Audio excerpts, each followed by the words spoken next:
नमस्कार, मी Amita one TV news मध्ये तुम्हा सर्वांचा स्वागत करते।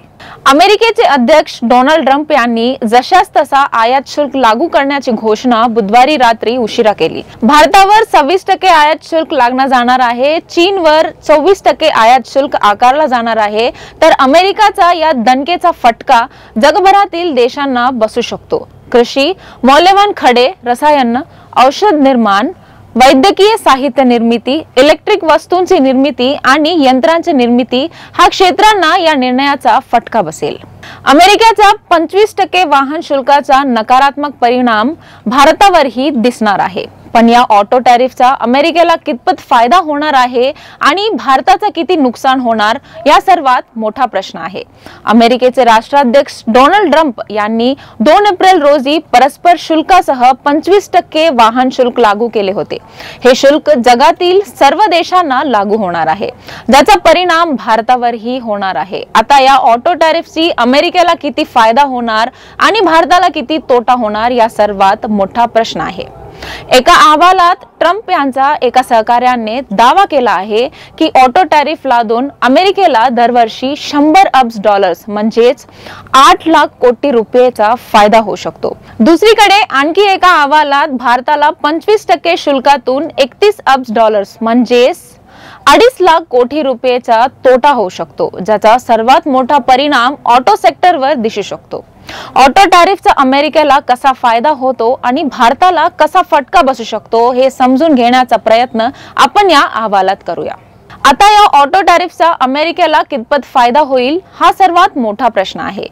काही दिवसांपूर्वी ट्रम्प यांचे व्यवसाय आणि उत्पादन सल्लागार पीटर नवारो यांनी दावा केला होता की ऑटो टॅरिफ मधून अमेरिका वर्षाला 100 अब्ज डॉलर्सची कमाई करू शकते। एकट्या ट्रम्प प्रशासन ऑटो टॅरिफ मधून वर्षाला सुमारे 100 अब्ज डॉलर्स उभारेल असा दावा नवारो यांनी केला होता। एका वृत्तानुसार ट्रम्प प्रशासनाच्या शुल्कवाढीच्या प्रयत्नात वाहन उद्योगावर मोठा भर देण्यात आला आहे। ट्रम्प यांच्या सहकार्याने पुढे सांगितले आहे की ट्रम्प प्रशासन म्हणजेच अमेरिकन कार खरेदी करणाऱ्यांना टॅक्स क्रेडिट देण्याची योजना आखत आहे, मात्र खरेदी कर क्रेडिटसाठी कोणती कार पात्र ठरेल हे त्यांनी स्पष्ट केले नाही।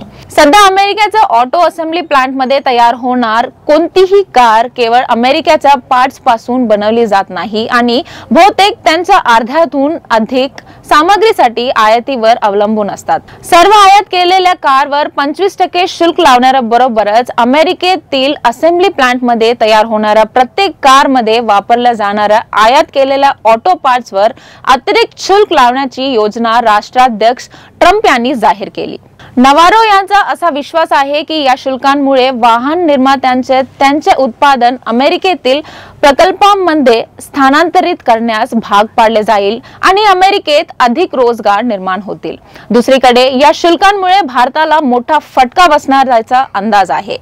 एमकेने नुकताच प्रसिद्ध केलेल्या एका अहवालात म्हटले आहे की जर हे शुल्क 10% निश्चित केले जातील तर भारताला अमेरिकेचे निर्यातीत 6 अब्ज डॉलर्सचे नुकसान होऊ शकते। जर टॅरिफ दर 25% पर्यंत वाढला तर टोका 31 अब्ज डॉलर्स पर्यंत वाढू शकतो आणि त्याचा सर्वाधिक फटका वाहन उद्योगाला बसू शकतो। केंद्र सरकारने टॅरिफच्या संपूर्ण परिणामाचा मूल्यांकन करण्यासाठी ऑटो पार्ट्स उद्योगांकडून डेटा गोळा केला आहे। अमेरिकेला वर्षाला 6 अब्ज डॉलर्सचा कार पार्ट्स निर्यात करणाऱ्या वाहन क्षेत्रासमोर मोठे आव्हान उभा केले आहे। विशेषतः कोणत्या विशिष्ट ऑटो पार्ट्सवर किती शुल्क आकारले जाईल याविषयी भारतातील उद्योग लाभार्थ्यांनी दराबाबत अधिक स्पष्टता मागली आहे।